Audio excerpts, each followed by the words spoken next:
오늘 주시는 하나님의 말씀은 마태복음 21장 18절부터 22절입니다. 신약성경 35페이지입니다. 마태복음 21장 18절에서 22절입니다. 한 절씩 교독합니다. 제가 먼저 한 절 봉독합니다. 이른 아침에 성으로 들어오실 때에 시장하신지라. 길가에서 한 무화과 나무를 보시고 그리로 가사 잎사귀밖에 아무것도 찾지 못하시고 나무에게 이르시되 이제부터 영원토록 내가 열매를 맺지 못하리라 하시니 무화과 나무가 곧 마른지라. 제자들이 보고 이상히 여겨 이르되 무화과 나무가 어찌하여 곧 말랐나이까.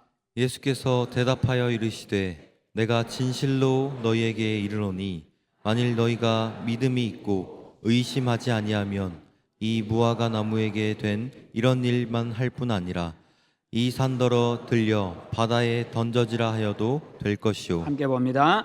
너희가 기도할 때에 무엇이든지 믿고 구하는 것은 다 받으리라 하시니라. 아멘. 네, 오늘 말씀의 제목을 같이 한번 읽어보겠습니다. 열매가 기준이고 열매가 증명합니다. 아멘. 항상 좋은 열매 맺는 여러분 되시기를 축원합니다.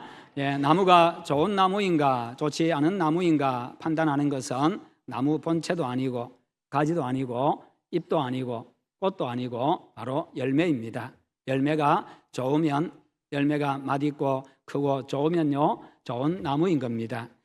열매가 모든 것을 다 증명해 줍니다. 오늘 말씀은 바로 믿음에 관한 말씀입니다. 믿음이 바로 심판의 기준이 된다는 겁니다. 예수님께서 예루살렘 성전에 방문하셨습니다. 그런데 가서 보니까 예루살렘 성전의 이 모습이요 아주 가관이었습니다. 그야말로 시장 바닥이 되어 있었고 권모술수가 횡행하는 강도의 소굴이 되어 있었습니다. 성전이 아니라 예배하는 성전이 아니라 강도의 소굴이 되어 있고 시장 바닥이 되어 있었습니다.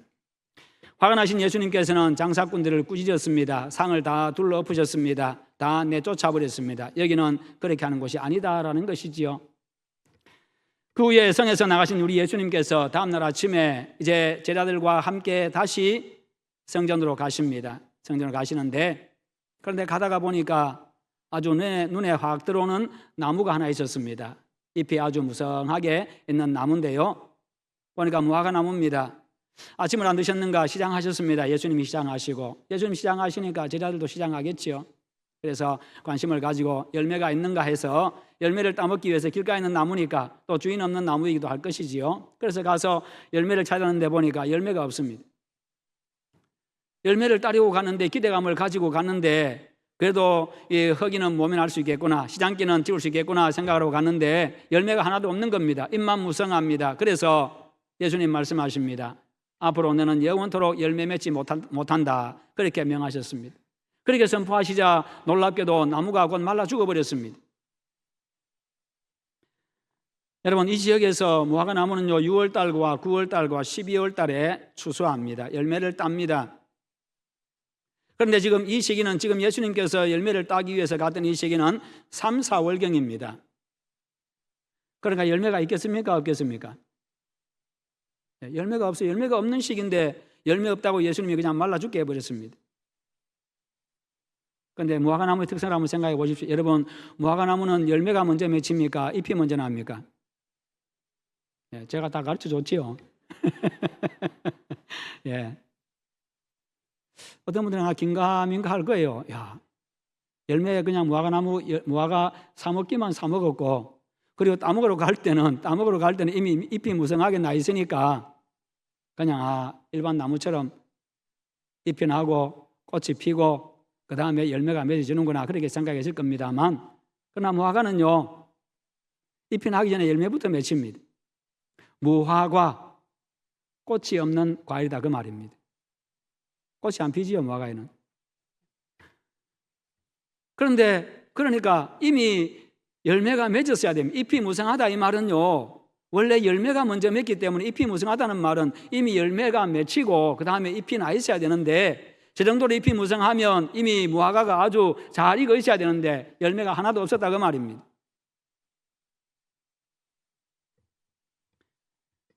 그야말로 열매를 맺은 양, 열매를 맺은 나무인 양, 그렇게 겉모양만 그렇게 무성했단 말이죠.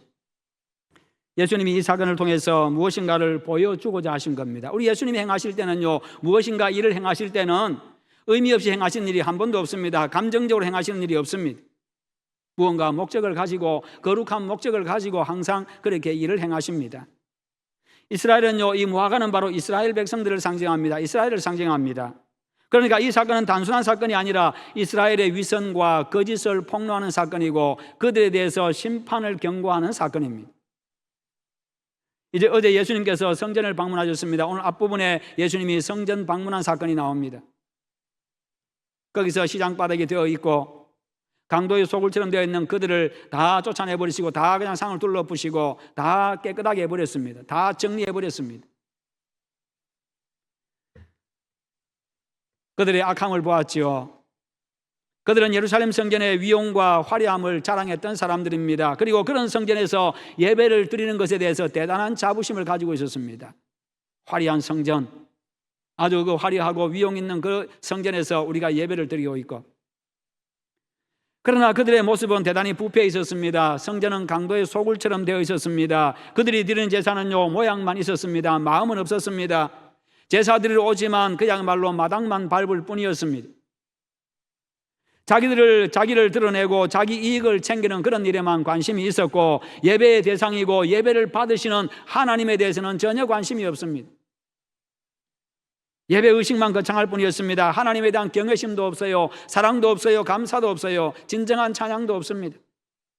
탐욕으로 가득 찬 이 종교 지도자들로 인해 가지고 이 예배의 저소인 성전은요, 그야말로 시장바닥과 강도의 소굴처럼 되어 있는 바로 그와 같은 악한 곳이 되어 있습니다. 거룩한 상인인 양, 제사에 필요한 그 제물을 파는 그런 상인들, 거룩한 상인인 양, 그래도 나는 제사에 필요한 제물을 판다고 그렇게 생각했을 겁니다. 나름대로 나는 거룩한 상인이다 그렇게 생각했을 거예요. 성전 제사에 필요한 물건을 팔던 자들은요, 예배와 성전의 상태는 전혀 관심이 없습니다. 그저 자기 이득 챙기기에 바빴습니다. 백성들이 준비해온 제물도요, 합당하지 않다고 판단해 버립니다. 그리고는 그들이 준비한 그 제물을 다시 사도록 합니다. 그래서 드리도록 하지요. 상인들과 종교 지도자들, 제사장과 서기관과 바리새인들이 이게 이해관계로 얽혀 있었던 거지요. 판 것에 얼마를 자기들이 취하고요, 그렇게 한 거지요. 자리 내주는 대신에. 그들의 삶은 하나님과는 무관했습니다. 그저 복장만 화려했고 제사의식만 화려할 뿐이었습니다. 이미 성전 제사는 위선자들에 의해 가지고 거룩성을 다 상실해 버렸습니다. 그야말로 그들이 부르는 찬송은요, 그냥 노래에 불과했습니다. 찬송이 아니었습니다. 성전에서 경건한 제사가 사라진 지가 오래였습니다. 더 큰 잘못은 성전의 주인이시고 구원자로 오신 예수 그리스도를 배척해 버린 겁니다. 그리고는 형식적이고 겉만 화려할 뿐 생명력은 전혀 없는 그런 성전 제사를 하나님께 올려드린다고 그들이 모였다는 것이요. 화려한 예복을 입고 사람들 앞에서 거룩한 척하지만 그들의 마음에는 하나님이 없습니다. 진정한 경건이 없습니다. 예배가 없습니다. 그러면서 재물을 팔아가지고 이득 챙기는 일에, 그 재미에 푹 빠져 있습니다. 주머니가 두둑해지는 일에, 돈 버는 일에 그냥 푹 빠져 있습니다. 하나님께는 관심 없습니다. 형식적인 예배의식에 집착하는 그런 종교인이었고 장사꾼들일 뿐이었습니다. 그들로부터 이득을 챙기는 그런 사람들일 뿐이었지요. 여러분, 나의 예배는 어떻습니까? 나의 예배는 어떻습니까? 우리 교회의 예배는 어떻습니까? 내가 드리는 예물은 어떤 예물입니까? 어떤 예물입니까? 주님이 원하시는 예배는요, 화려한 성전도 아닙니다. 신학적으로 잘 짜여진 예배 순서, 예배 의식도 아닙니다.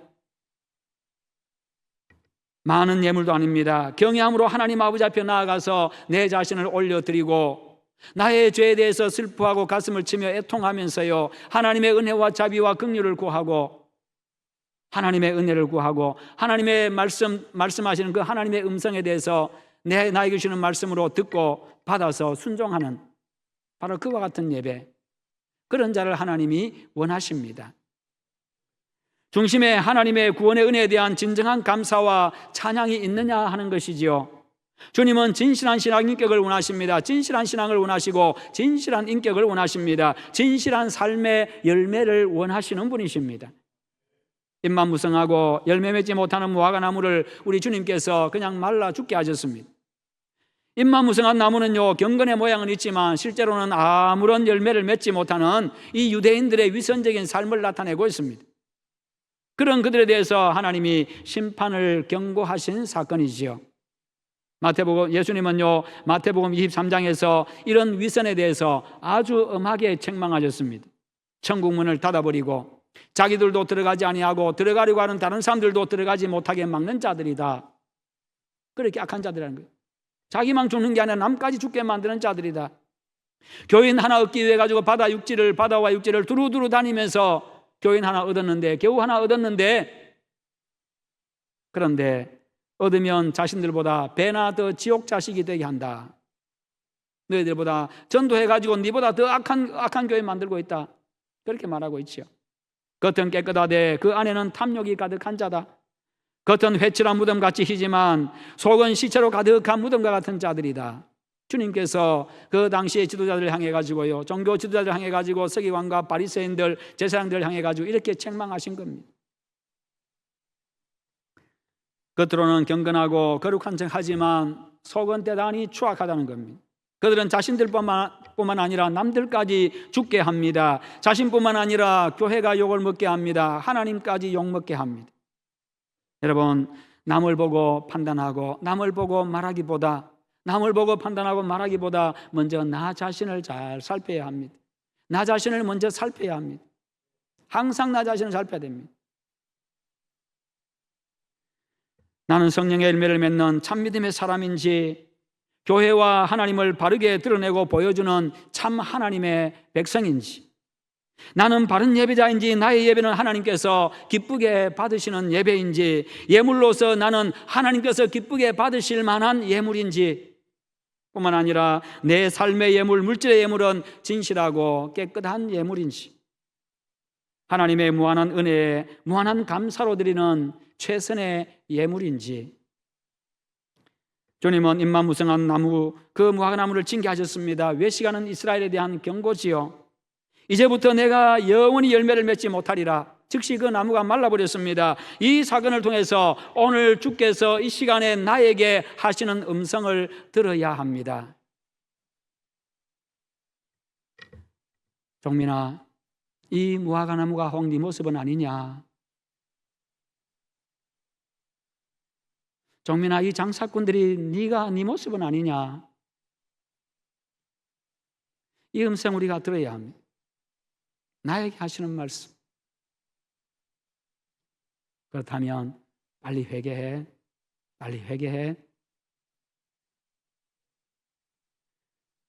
주님은 오늘 우리에게 나 자신을 돌아보고 회개할 기회를 주고 계십니다.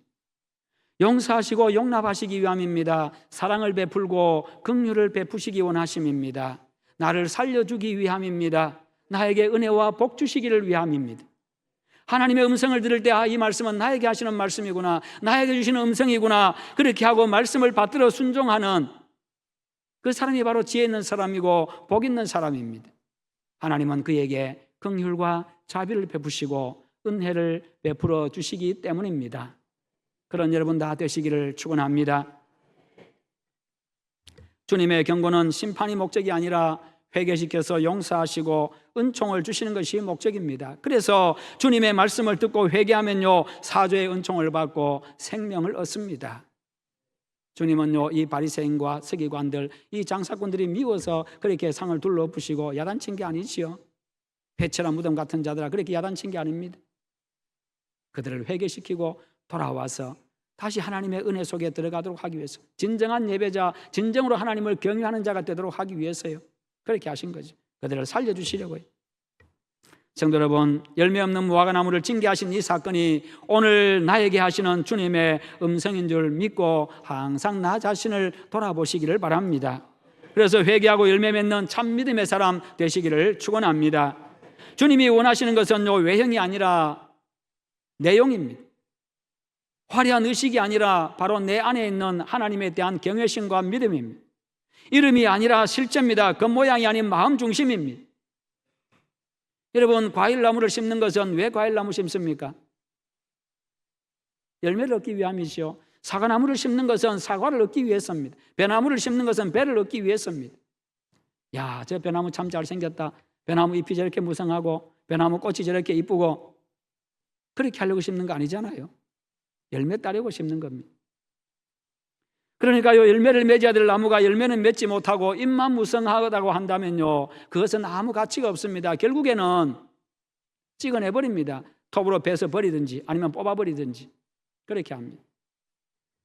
여러분, 이름에 맞는 열매를 맺어야 됩니다. 학교는요, 인품과 실력을 겸비한 훌륭한 인재를 길러내는 것이 학교입니다. 단순히 지식만 집어넣고요, 지식만 배우는 그런 것이 아니라 훌륭한 인품을 가져야 되고, 훌륭한 인품을 위해서, 성품을 위해서요, 인격을 위해서 훈련하는 것이 되어야 됩니다. 배우는 것이 되어야 되는 것이, 그와 함께 실력을 겸비한 인재를 길러내는 것이 학교입니다. 교회는요, 훌륭한 신앙인격을 가진 그리스도인, 그 그리스도인을 양성해내 가지고 세상 속의 리더로 세워야 됩니다. 지도자로 세워야 됩니다. 그래서 그들로 하여금 훌륭한 신앙인격을 가진 자들이 세상을 이끌어가도록 만들어야 되고요, 세상을 변화시키도록 만들어야 되고, 세상을 살리도록 만들어야 됩니다. 이게 바로 교회가 사람을 세운 일입니다. 단순히 그저 교회 안에서 인물로 세우는 게 아니라, 교회 안에서 그저 직분자로 세우는 것이 목적이 아니라, 하나님은 세상을 우리에게 맡기셨잖아요. 교회는 교회의 사명을 잘 감당해야 참된 교회라고 할 수 있습니다. 교회는 교회다워야 된다는 겁니다. 하나님께서 받으시는 진정한 예배가 있는 교회, 주께서 맡기신 그 생명의 복음을 열심히 끝까지 전하는 교회, 주님 다시 오실 때까지요. 그리고 하나님의 말씀으로 교육해서 세우는 일에 이웃을 위해서 구제와 봉사하는 그 사명을 다하는 교회, 이런 교회가 되어야 합니다. 수많은 타이틀을 가진 화려한 명함을 가졌다 할지라도요, 그 내용이 부실하면 명함의 가치가 없습니다.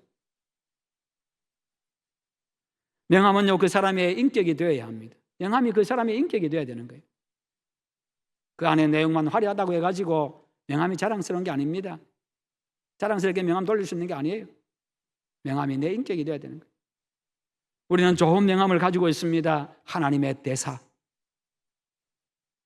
하나님의 백성, 하나님의 자녀, 그리스도인, 성도.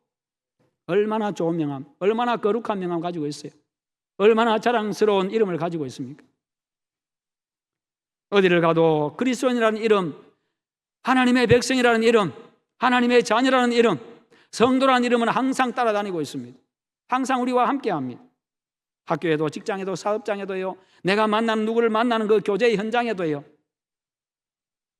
그래서 그들이 나를 보고 그 뭔가 좀 다르다 했더니 교회 다니는구만, 뭔가 좀 다르다 했더니 예수 믿는구만, 이런 말 나와, 이런 말 다 들어보셨잖아요. 네. 계속 들으시기 바랍니다. 한두 번 들은 게 끝나는 게 아니라 계속 그 말씀 들으시기, 그 이야기 들으시기 바랍니다.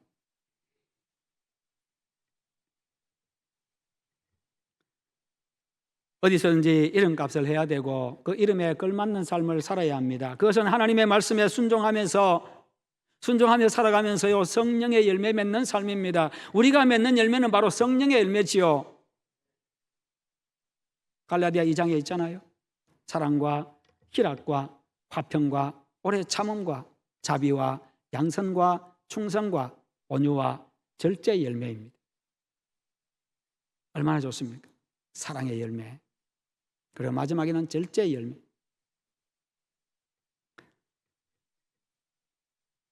뿐만 아니라 목사로서, 장로로서, 집사로서, 권사로서, 교사로서 이렇게 자기 자신의 위치와 직분에 맞는 그 열매도 맺어야 합니다.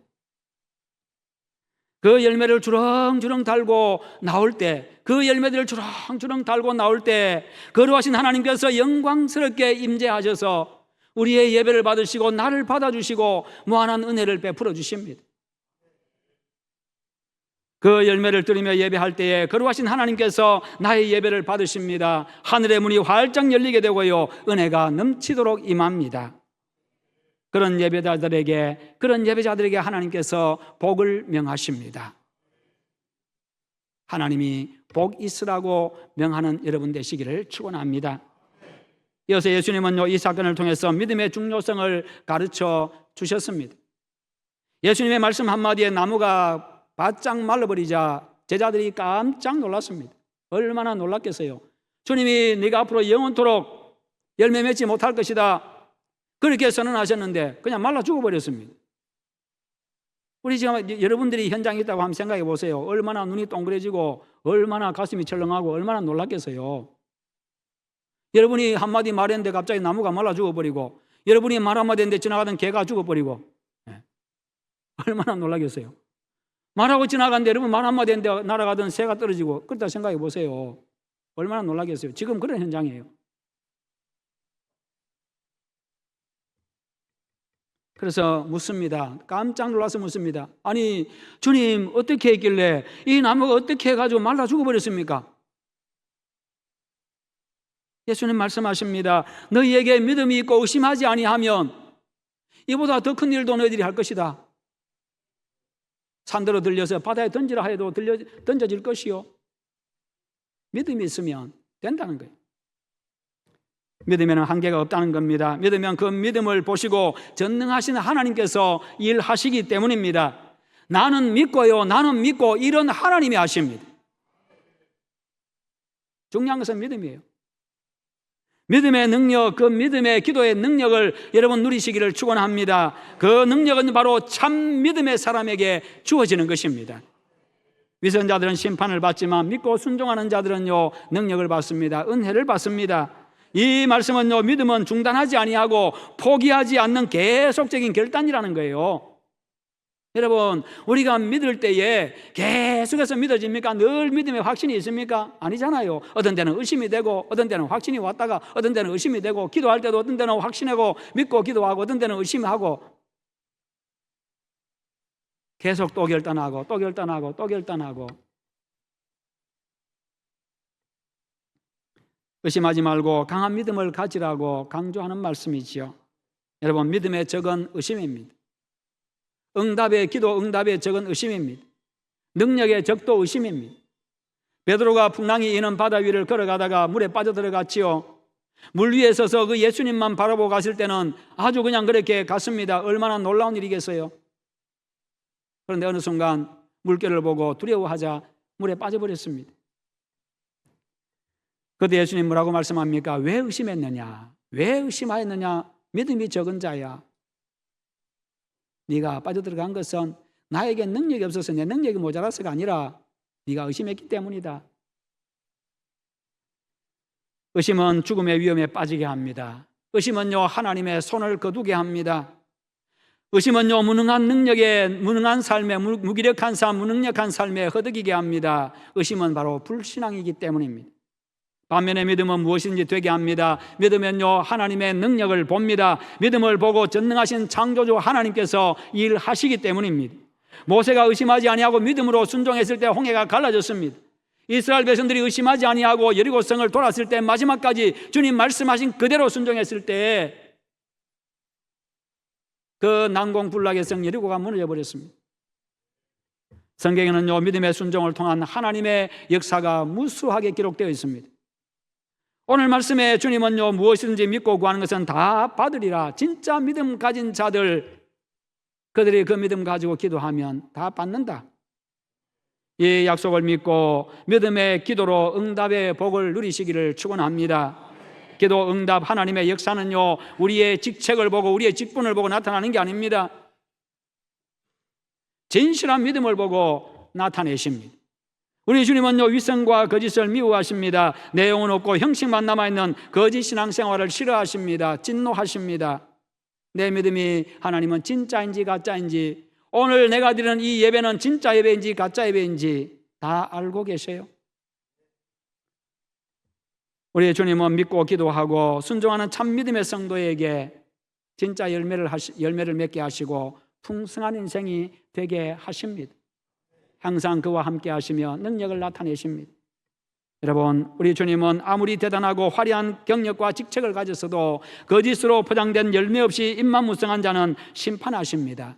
반면에 주님을 전적으로 믿고 회개하고 기도하는 순종의 사람에게는 기적으로 역사하시고 응답하시고 복을 주십니다. 우리 하나님이 역사하시고 하나님이 복 주시는, 하나님의 은혜가 넘쳐나는 그런 여러분들 참 믿음의 사람 다 되시기를 주님의 이름으로 축원합니다.